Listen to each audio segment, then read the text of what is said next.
This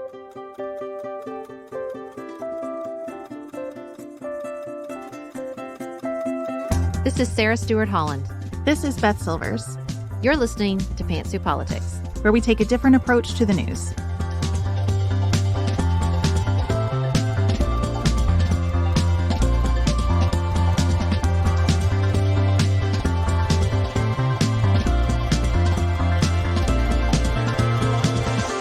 Hello, everyone. It's Elise, the Managing Director of Pantsuit Politics.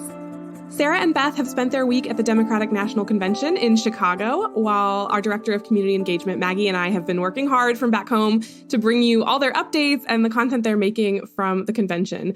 It has been an exhausting and invigorating week for us all. We can't wait to share more with you about their experiences.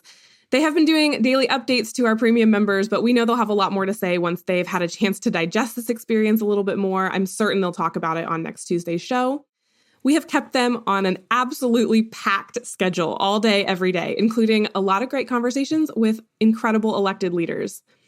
On today's show, we are bringing you pieces of 3 of those conversations. So first up, you will hear their entire conversation with Jennifer Granholm. She reflected on this convention and this moment for female leadership. You might know her name because she is currently serving as the Secretary of Energy in the Biden administration.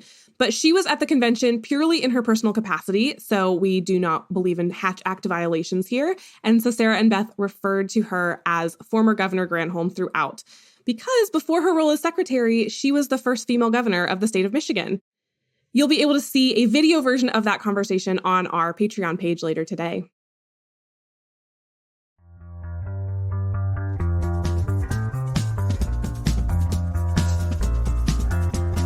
Former Governor Granholm, we are so delighted to be speaking with you here at the Democratic National Convention. I love it. We're here at the convention, a few women having a conversation. Nothing better than that. Okay, so we need your stats. How many conventions have you been to? Oh, I'm going to make you do math. I know, right? I've been to every convention since the last time it was in Chicago, which was in 1992. So, wow. Yeah. Did you do the Macarena? Of course.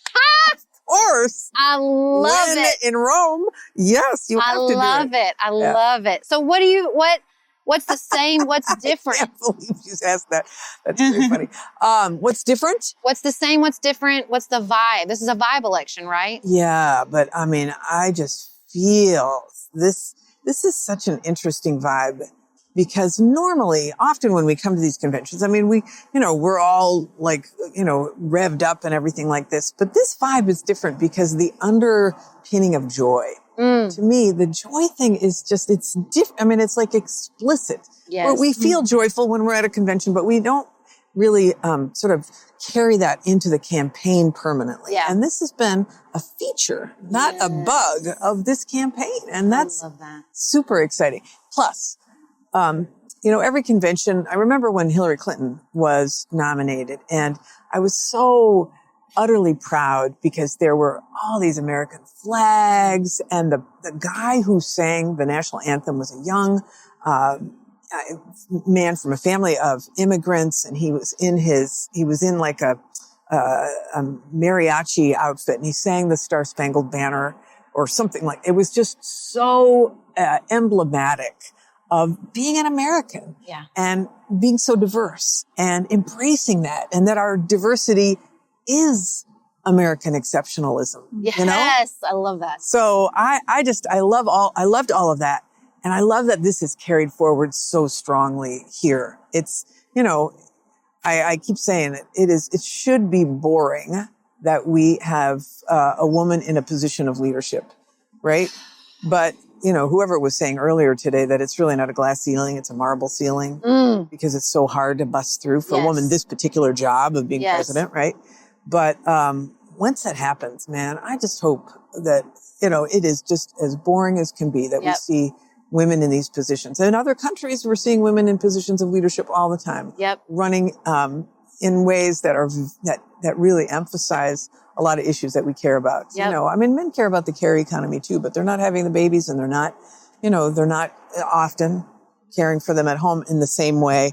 So it's exciting to have to have this conversation. I'll just say. Yes, I totally agree. I'm thinking about the evolution of those conventions since the 90s. Yeah.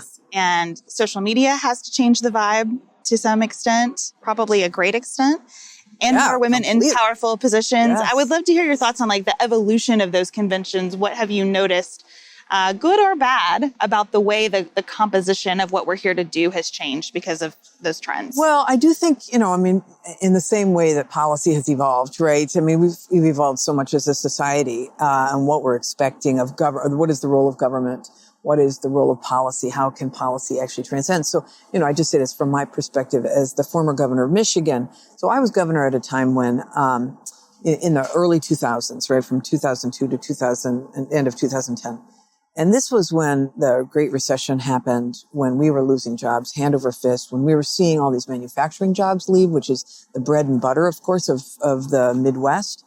And we were, as a nation, we were sort of like bowing to the altar of globalization and free trade. And, that was what was done. And, even if it meant we lose some jobs, that's okay because we'll pay less for the products. But completely turning their back on the communities that have had those.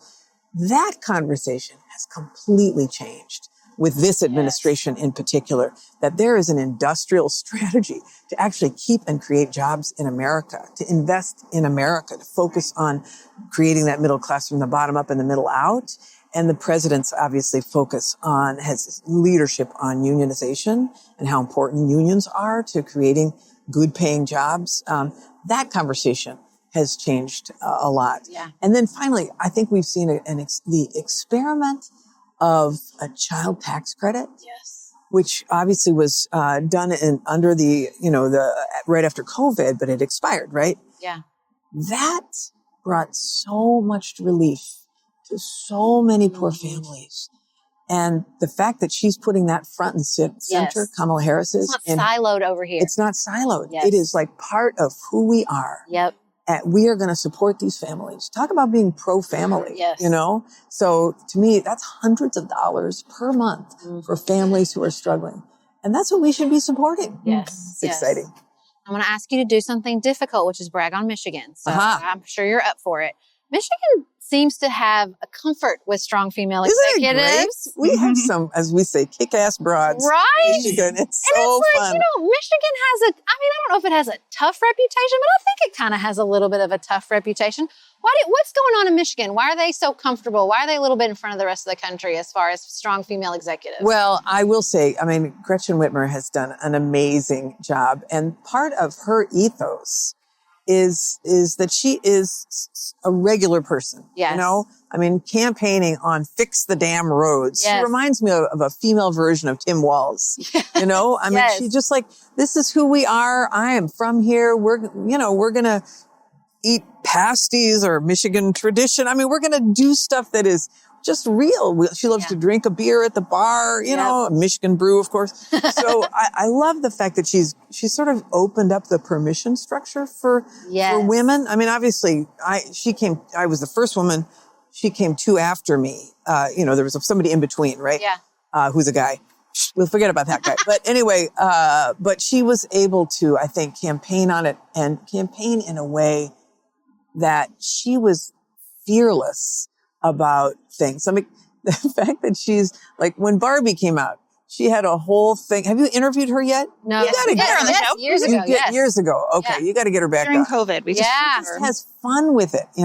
She had all of these memes with her, with a Barbie, with wearing her pink, because she wears a lot of pink, and with dark hair Barbie. Talk about a joyful warrior. Oh, totally. Talk about a happy warrior. So anyway, she, I think, Dana Nessel, the Attorney General, who also has been fearless, has been just a great example of not feeling like you have to shy away. Yes. That you can come out and just be strong and real, and talk about obviously the issues that women and men care about. So I'm so proud of Michigan. Reminds me of, it's like coming close in time.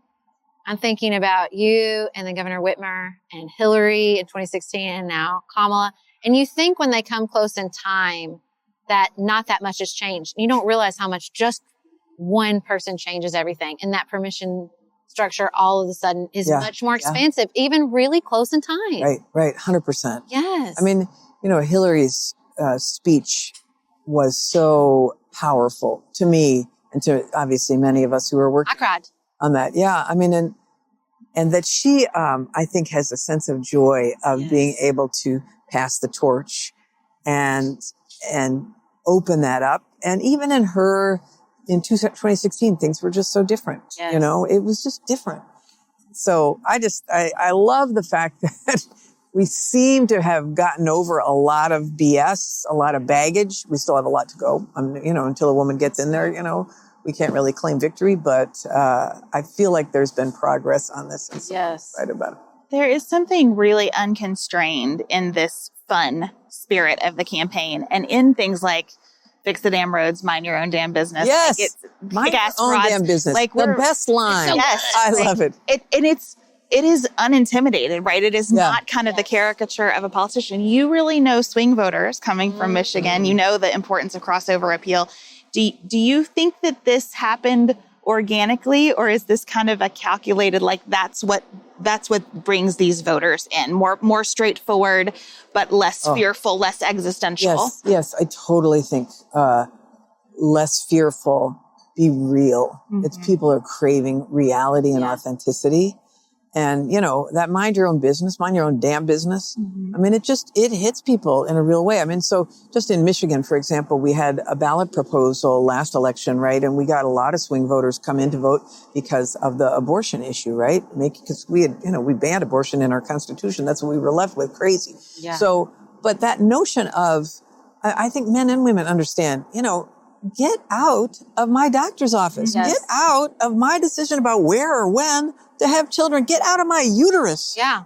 Back to the roads. Do your job. Right. Do your job. Exactly. Yeah. So to me, it resonates with people who are also angry and fed up. They're fed up at government often. They're fed up at politicians. But if you can just be like one of them in a real way, I'm fed up too. Yeah. This is BS. I think it's, doesn't have to be calculated. It just has to be real. Yeah. And people can read. People are so smart. They can read a phony, a mile away. Well, and I have to say, as we wrap up with Hillary's speech, I loved how she put herself in that timeline, put Kamala in that timeline. Yeah. With just some strong female executives and people who are out there doing it. And we just say, thank you. You're in that timeline. I'm a big player in the timeline. It's an important part. No, it's an important part. So thank you. Every woman who has, raised their hand and has led has continued to move us forward. And for your listeners out there, I really always want to encourage women to raise their hand to serve if it's right for them.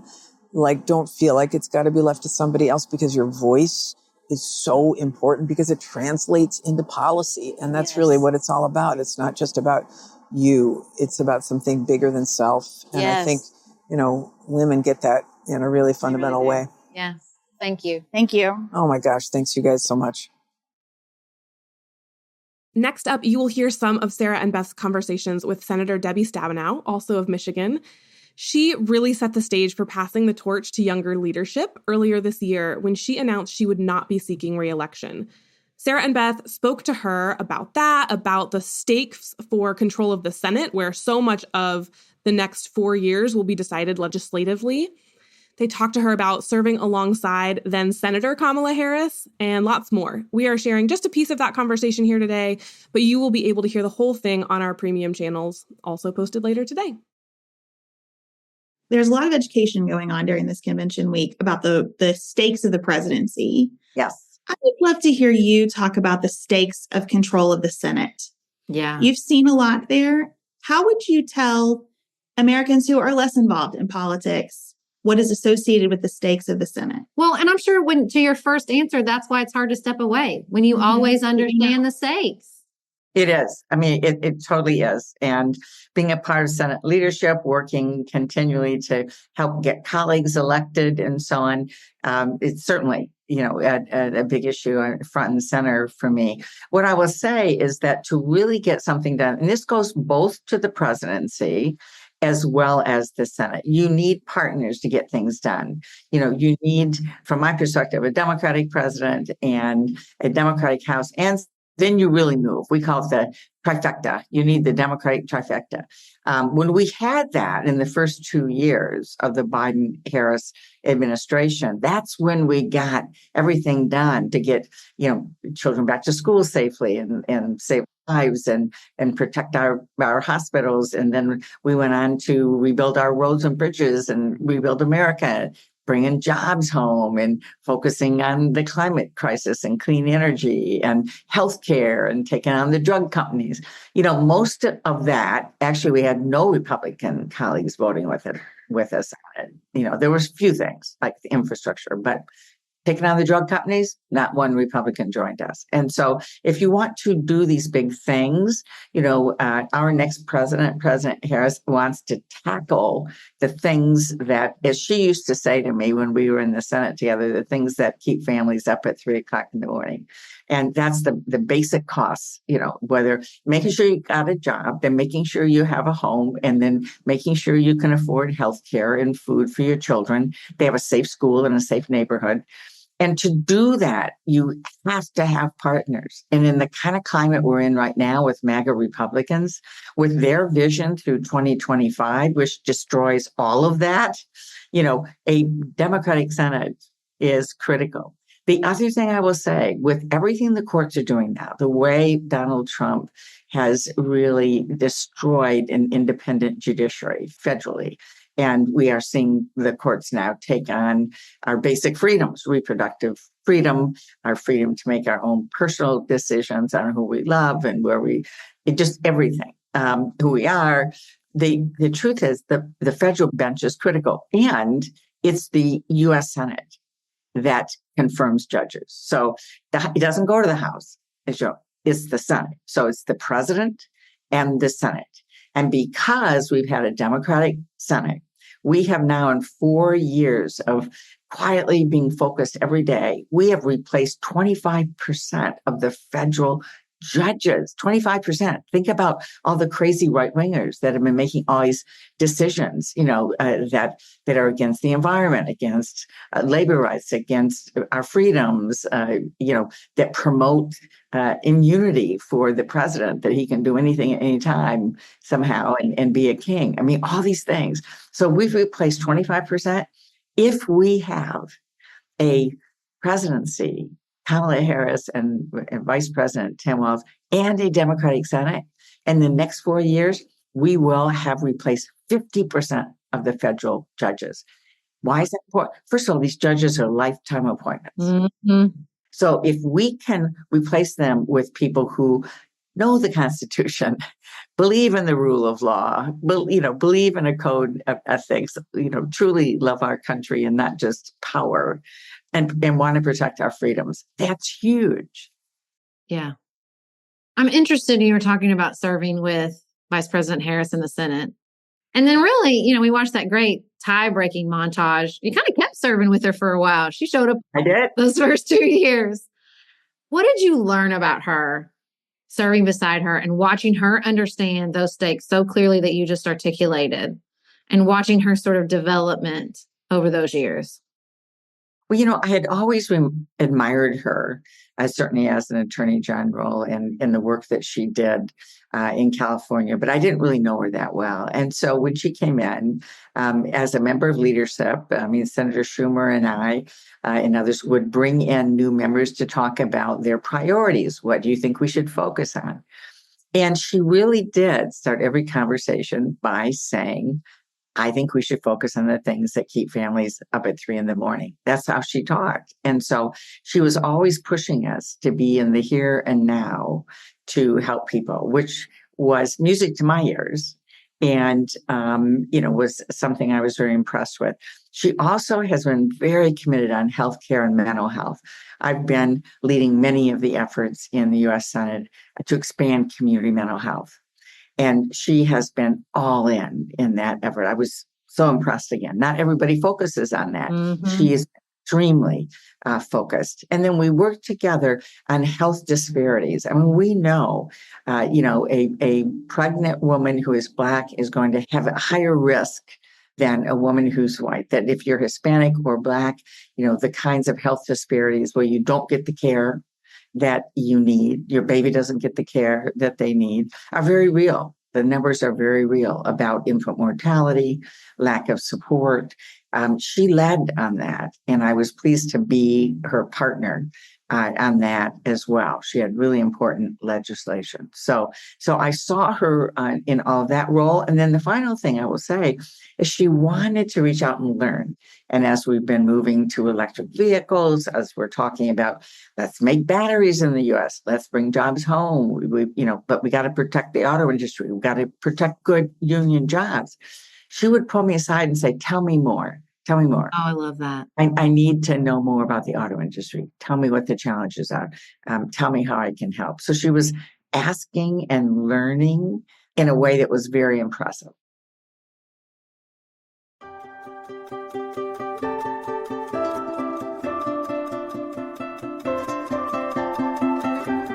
Finally, we were thrilled to have Sarah and Beth do a mini live podcast in partnership with Emerge America, a nonprofit organization that recruits, trains, and provides a network to Democratic women running for office. As you may know, if you've been around the show for a while, Sarah went through the Emerge program back when she ran for city commissioner in Paducah. What you may not know is that Emerge itself actually grew out of Kamala Harris's 2002 campaign for district attorney in San Francisco. Kamala apparently likes to refer to herself as the original Emerge candidate, which I love. So it was just a really amazing moment to get to work with Emerge America. For that conversation, Sarah and Beth were honored to speak with the current mayor of San Francisco, London Breed, and Emerge's executive director, Ashanti Gholar. Both of these women know Harris personally, and Sarah and Beth wanted to talk to them about what a Harris presidency could look like. It was such a fun conversation. We know you're really going to love it. Hello, everyone. It's so lovely to be here with you today. I'm already loving all this sea of white I'm seeing out there. Emerge is an organization very close to my heart. I graduated from Emerge, Kentucky in 2014. So delighted to be here. And listen, what they tell you and teach you in Emerge is to deal with all aspects of campaigns, but definitely attacks. And we know, and I know you know, Mayor, that what they're going to do with Vice President Harris is the same old San Francisco liberal shtick. What do you think that misses, besides everything? Specifically, what does that miss when they trot that out? What do people around the country not understand about San Francisco politics? Because we got some big players rolling out of San Francisco politics. Nancy Pelosi, Gavin Newsom, and now the vice president. What are people missing? Well, I think San Francisco politics is brutal. And when I say brutal, if you want to be an elected leader in San Francisco, you have to fight for it. You think this presidential race is a fight? No. Come to San Francisco and try to run for office. It's been described as having a knife fight in a phone booth. Do people still know what phone booths are? Maybe a photo booth. There we go. That's a good one, yes. But part of it is San Francisco has less than 1 million people. It is somewhat like a town, even though it's a major city. So you have more interactions with the public. And more importantly, everybody holds you accountable. Yeah. Everybody has something that they want you to fix. And they will make sure that, yes, we know you're on the national stage, but Mayor, fix my pothole tomorrow. Yeah. They don't mess around. And so it's a rough and tumble, but we have a lot of incredible stars that come out of San Francisco that go on to do extraordinary things. And I think because San Francisco is a bit of a political leader. And in fact, it's great to be here with Ashanti and to talk a little bit about Emerge, because Emerge, a program that trains Democratic women to run for office, was founded by 4 women in San Francisco because of our Vice President, Kamala Harris. And she went to Andrea Dusteel, one of the co-founders, and said, okay, I want to run for district attorney. What do I do? It was like, okay. And then they just came together. What do I do next? What about fundraising? How does this work? And that's how Emerge was born, because there were so many women that wanted to be in elected office, that wanted to help be a part of the change, but we're too often told, well, maybe it's not your time, or maybe you should be on the PTA or a certain committee. And really focused on women being in one thing specifically. But as you can see, so many incredible women leaders have emerged out of San Francisco. And this program is an important part of our city, but also the legacy of Kamala Harris. Well, and I think something you said made so much sense to me. When it's a place where people's politics align, then yeah, everybody feels represented. It's not like you have people from the other party being like, well, that's not my candidate. And I think you see that in so many leaders like you and Vice President Harris, that then they feel like they do represent everybody. You get that everybody matters. I want everybody's perspective. And that makes so much sense to me. And that's why your phrase, a knife fight in a phone booth, makes a lot of sense to me. You both have a ton of experience navigating. I love this phrase. It's a little negative, but that idea of the narcissism of small differences. Yeah. When you are in the same tent, it can get very, very intense. So talk to me about what you've learned yourselves about navigating that narcissism of small differences and how you think the vice president is handling that in her campaign so far. I mean, the vice president is a pro at handling this. This is something that we talk about in the training program. The mayor really hit it. It's that network of support. That is something that Emerge gives our alums. It's the recruitment, it's the training, it's the in-depth, but you don't do it alone. You're able to be in a room during the training with like-minded women. After the program, you have your Emerge sisters. They call it the Emerge Sisterhood, and I love the fact that is something that the alums came up with. Like, we didn't create it just because they felt that connection. But knowing that it's about community, the people, and getting it done. I always say with Emerge, when we were updating the curriculum, it's important for me to have community-centered and driven candidates, because that is what it needs to be about when you're out there asking for their vote, but also when you are in elected office. The vice president has navigated it from that first race with DA to be able to become an AG, U.S. Senator, Vice President, now our next president. But I think the thing that really shows her connection to people is all of these different For Harris and Kamala coalition groups that have popped up. The fact that you see the white dude saying, we're here for Harris, not just like we're supporting her, we're going to have her back. Or my favorite, Hotties for Harris. Hotties for Harris had a good party. I love seeing the Latino men. They're like, yes, it's our call. It's the fact that we know this moment is so much bigger than the small differences. And that is what everyone is navigating. And they know that the vice president sees it as well. That, yes, I'm the nominee. It's me and Coach Walls. But this is really so much bigger than us. This is about our country, our democracy, and who do we want to be for the next, frankly, 250 years. If you're into astrology, and I'm an astrology girl, you know, we're about to enter Pluto in Aquarius. And honestly, this election is going to set the tone for our country for the next 250 years. Wow. Now, listen, I'm just going to warn our audience. I cry easily. I cry a lot on our podcast. So I'm probably going to tear up when I start talking about that Emerge Sisterhood. We were talking earlier about crying this week. Y'all, they got me on the feed last night crying at the convention. It's just so it's normal for me. Don't be alarmed. Because talking about that sisterhood and Emerge was incredible because it is such an intimidating process to run for office. There's so many things that maybe you know you have to do, but somebody's saying, no, you're going to sit here right now. We're going to go call somebody and ask them for money. We're going to sit right here today and call somebody and ask for money. I hated that part. Yeah, but so when somebody's at least sitting next to you telling you you can do it, it's a lot easier. Yeah, but I still hate it. Fair. And I ran for city commission with a dear friend of mine who was running for mayor at the same time. We were in the same Emerge class. And it's not just that you form the support in the training. It's that it informs how you see running, your race, and the issues. The way that people inform your outlook. You know, Coach Walls with his daughter coming, here it comes, about the gun violence and saying, I'm a hunter, but I had to see it differently.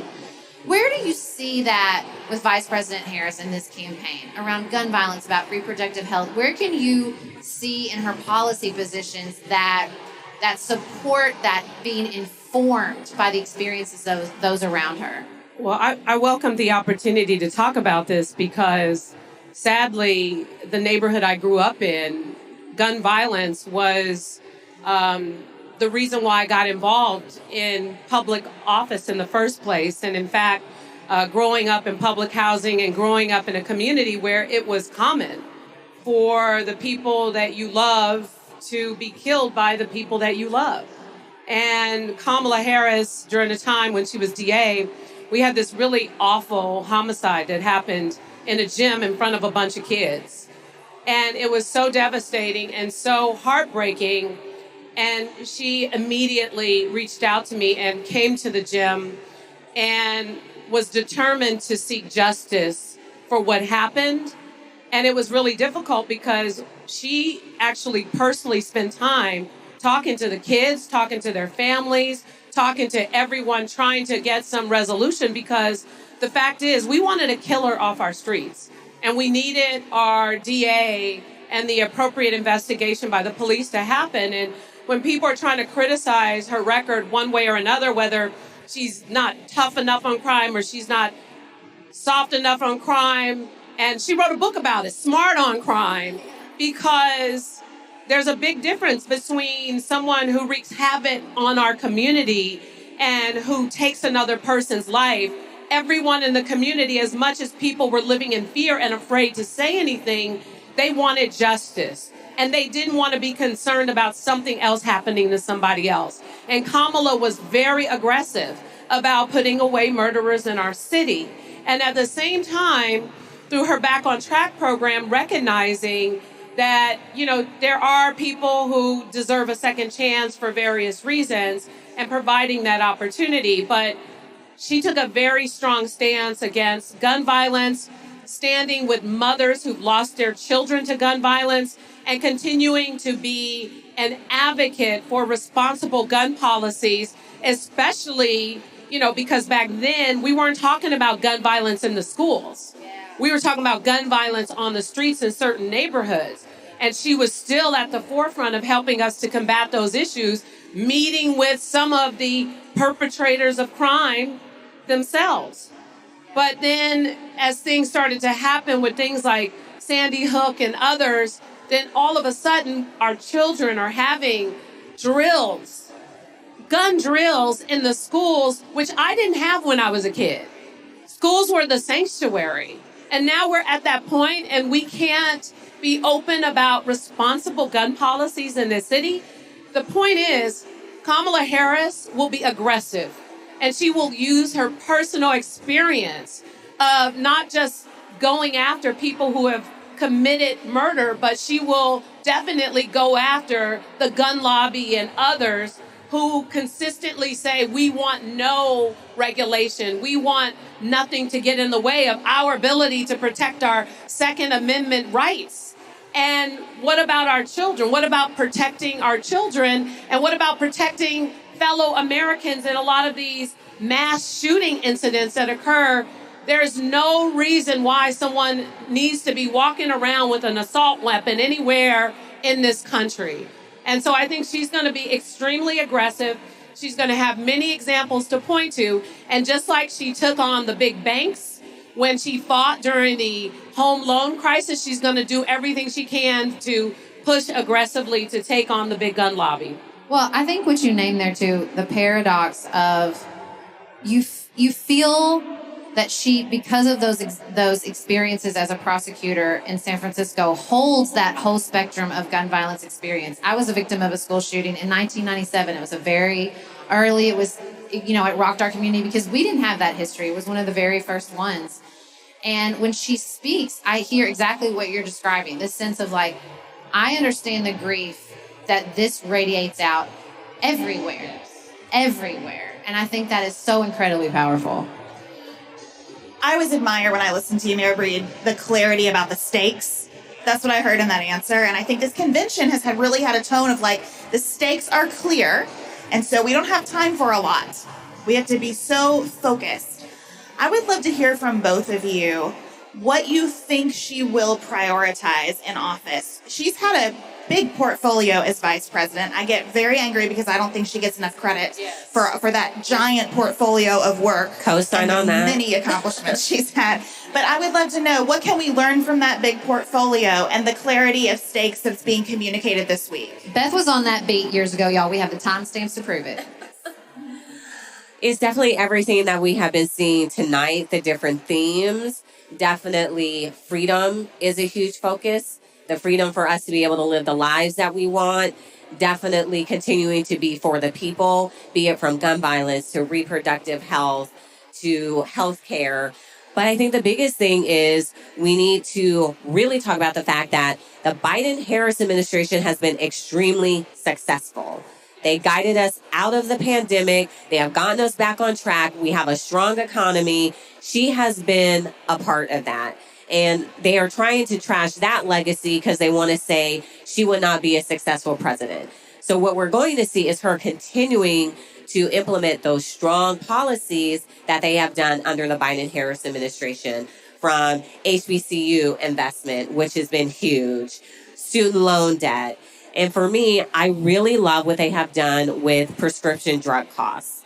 That is something that is so personal because my grandmother, retired, started worrying about money. What did she do? She did what most seniors do. She starts rationing her medicine. Rationed her medicine, had a silent stroke, developed dementia. If her insulin was $35, she would be here voting for Kamala Harris. So I think those are the things that we really, and I'm getting emotional. I know, I see it and it's getting me. I'm going to have to look away for a minute. So those are the things that she's really going to prioritize. And can I say that has been the presence of the women in our lives that are no longer here at this convention, including Kamala's mom, Michelle Obama's mother, like the way that we feel them here, which is a good lead into what I want to ask next. Well, my grandmother, Miss Brown, who raised me, I want to put her energy out there. Do it. She sadly developed dementia too. And it's, to think about their legacy and what they experienced in this country and how we as women are sitting here in this capacity helping to elect the next president of the United States. I mean, it is pretty incredible to think about what this means and how this will change what happens for the future for people with their medication and access to good health care and their reproductive freedom. Yeah. So here's what I want to ask you. What would your grandmother say? What do you say when people go, I just don't know if America is ready? Take a deep breath. It makes me really angry. I have to be like, I mean, they said they weren't ready for a Mayor Breed, and now look, they got a Mayor Breed. And she's one of the best damn mayors in this country. I absolutely love watching her work. They always say that they're not ready for us. It's almost like it's an empty attack because they don't have anything substantive to say. It's weird.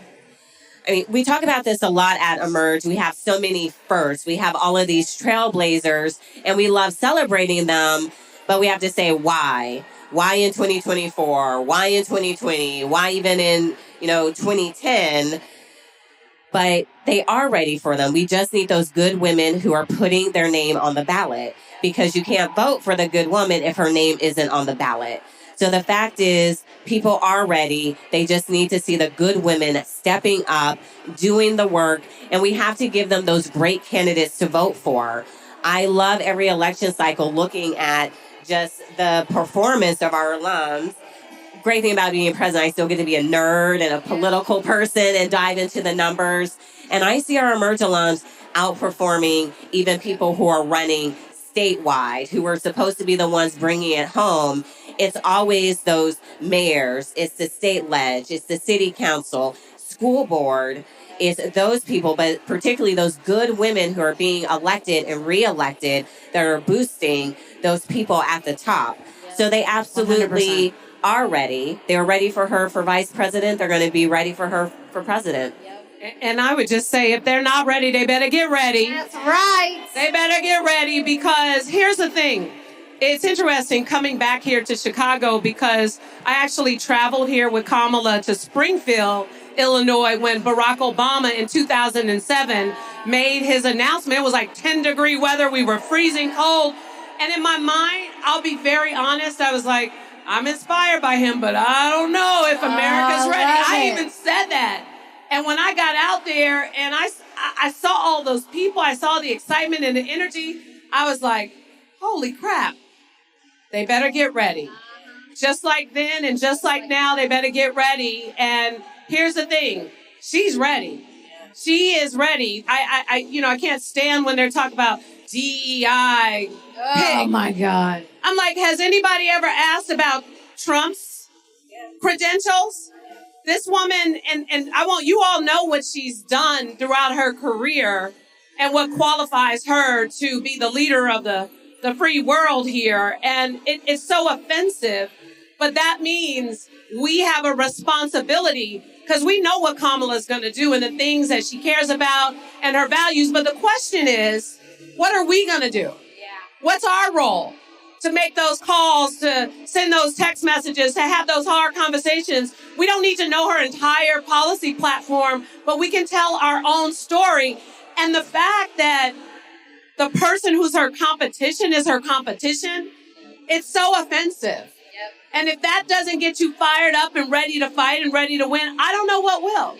Yeah. What's so amazing to me, though, is that she seems to have none of that "Is America Ready" in her posture and presentation. This convention has been an explicit announcement. We are coming for the independents. We are coming for disaffected Republicans. Everybody is welcome in this coalition. I would love to know where you think that comes from. Have you seen that in her background before? And what you think it portends for her administration? Yeah, I would say, the reason why I thought I could do it is because she did it. And so when she first ran for district attorney, she ran against a sitting incumbent and she took it on. And I don't know where that came from. But if you met her mom, Shamala, you would know where it came from.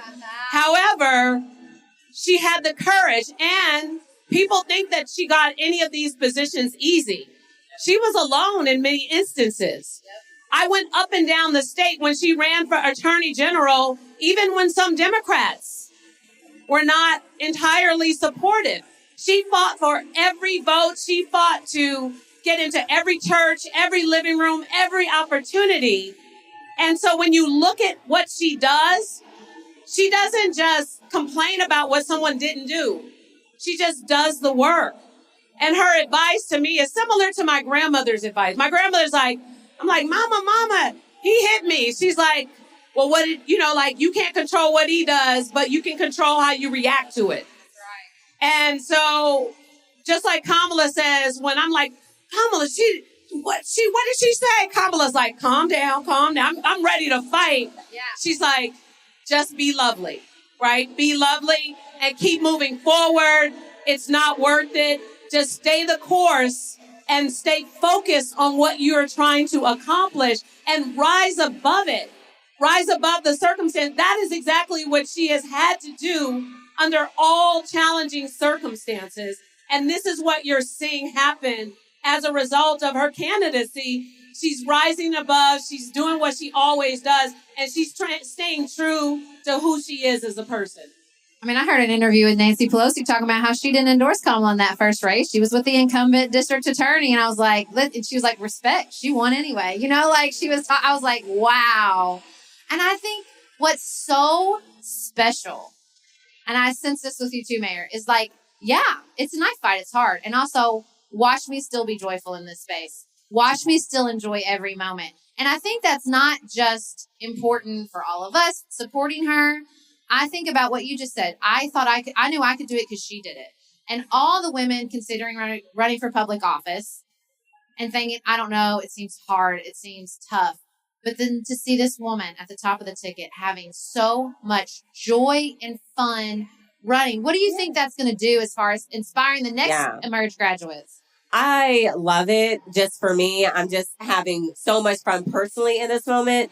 The fact that people are seeing how fun politics can be. I'm like, this is my life. This is what I get to wake up and do every day at Emerge. Politics can be so much fun, but people don't think it is because they see that negative, nasty side. And when people talk to me, I tell them that is part of their plan not to get us running. That is part of their plan not to get us engaged. The sexism, the misogyny, the racism, they want all of that because when we don't run, we still maintain the white male patriarchy that benefits them. And then they're at the table. They're controlling the policy. They get to make the decisions that have a positive impact on us and negative impact on, make things good for them. But when we do have that seat at the table, things change. And that's what they don't like. So they try to do all of the things possible to keep us from having that impact.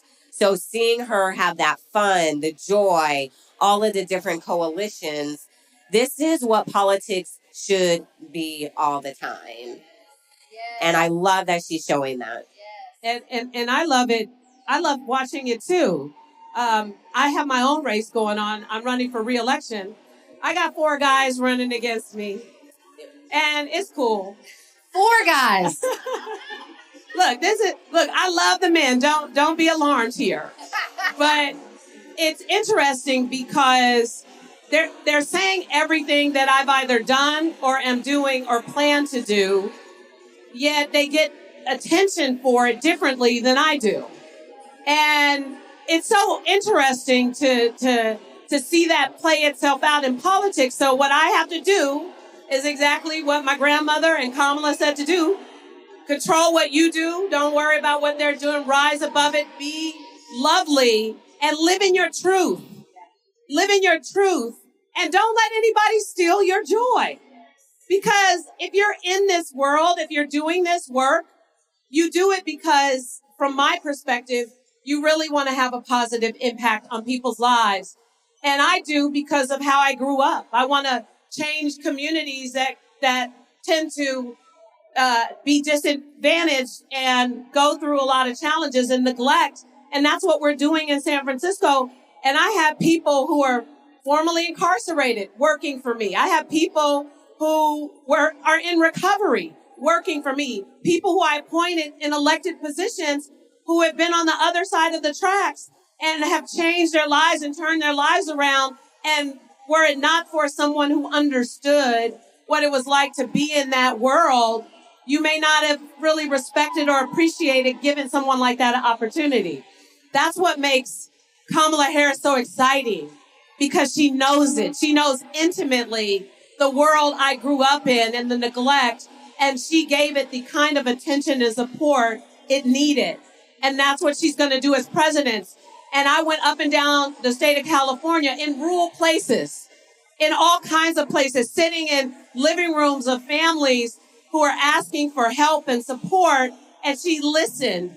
And part of that listening was developed into policy, developed into change. This is why I'm so excited about what this moment means. It means opportunity. It means her taking all of us with her in her heart to the White House and making real change for this country. These are such weird jobs because you have to be lovely and do the knife fight and listen to people and provide them that empathy, but also do all of the homework and know your stuff and be willing, as you are right now, Mayor, to talk about the structure of the council. Is this functioning correctly? It is a huge range.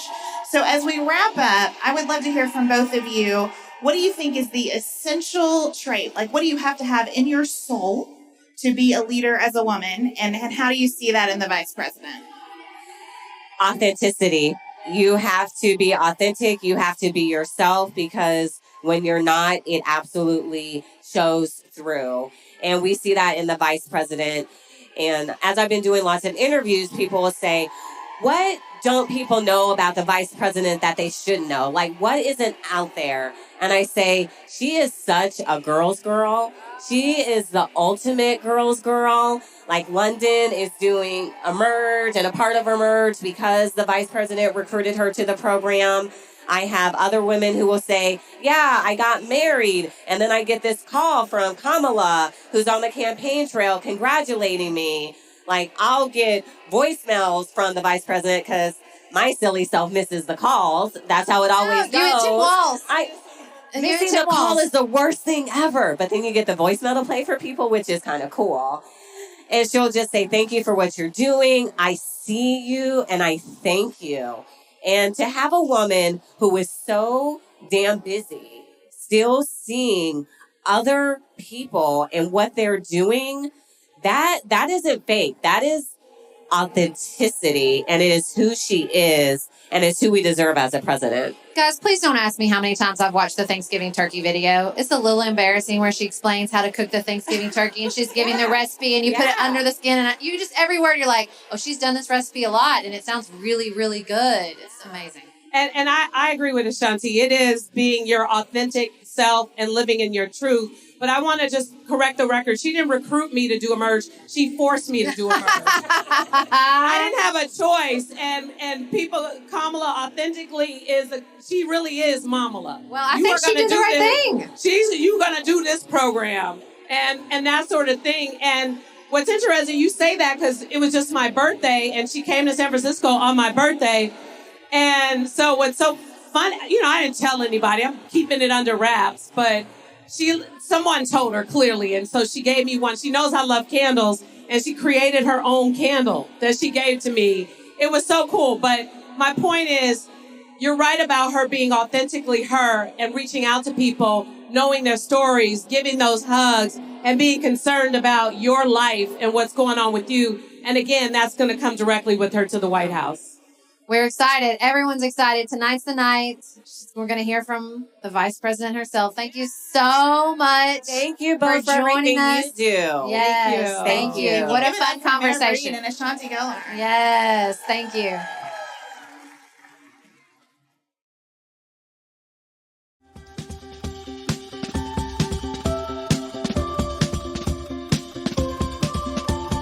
We will be back to our regular programming in all the places next week. 2 new shows on Tuesday and Friday here on the main feed. Nuanced Life has wrapped up for the summer, and so we will be fully back to normal programming here and back to our normal premium content schedule as well, including next week, the second to last installment of our Democracy in America Slow Read Along. If you have not joined us on premium yet, but all this talk of DNC content is getting you interested, I will point out that our entire archive of premium content never gets taken away. So if you join us there, you are always able to access the content for your level of support. There are more than 7 years of that content on Patreon, so it could keep you busy for a very long time. If you are looking for something specific, I actually spent a lot of my summer building out a searchable content archive for all of our content. You can find it linked in the show notes on our website for this episode and all episodes going forward. I'm still working on getting the entire backlog of premium content added in. As I pointed out, there is a lot of it. But every single episode of the main show we've ever done and the last several years of premium content are all there, searchable by topic and other tags. So we hope it's a really wonderful resource for you. We so often get asked about, have Sarah and Beth ever talked about this specific topic? And we wanted to build out something to help you all find that. Thank you so much to every elected official who spoke with Sarah and Beth this week, every staffer who helped make it happen. It's been a really energizing week, and we are also very excited to get back to our regular rhythm of work starting on Monday. Thank you so much for joining us and for continuing to do the shared work of building a better America for everyone. We hope you have the very best weekend available to you.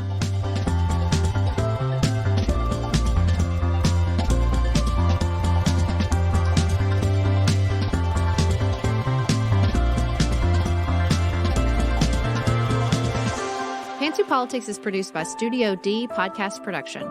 Elise Knapp is our managing director. Maggie Pinton is our director of community engagement. Xander Singh is the composer of our theme music with inspiration from original work by Dante Lima. Our show is listener supported.